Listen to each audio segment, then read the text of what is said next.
Hello and welcome back to Muslim Convert Learning Arabic. In the previous videos, I was learning about the Arabic alphabet with the fatha added and an alif to elongate it. And the previous video was with the letters with ya added them, but with the kasra. And now this is about letters with a dhamma and an elongating letter, which is the wow.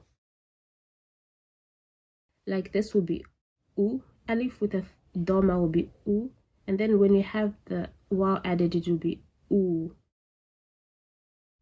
boo, boo, two, two, tu, tu, ju, ju, and so on until the end.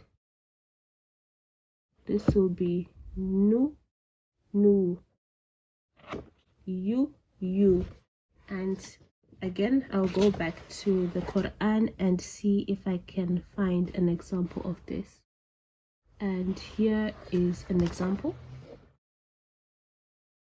This is a ra and that's a wow, and they don't join. That's why they're like this, and the rules of the Quran are different.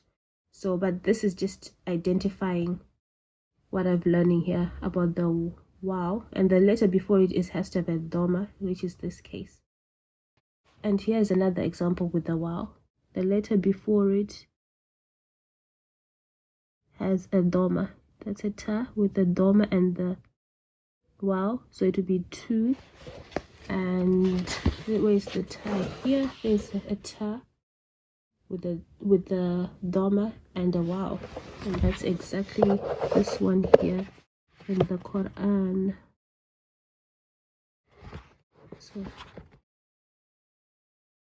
this one and that one. Thanks for watching and see you again in the next video.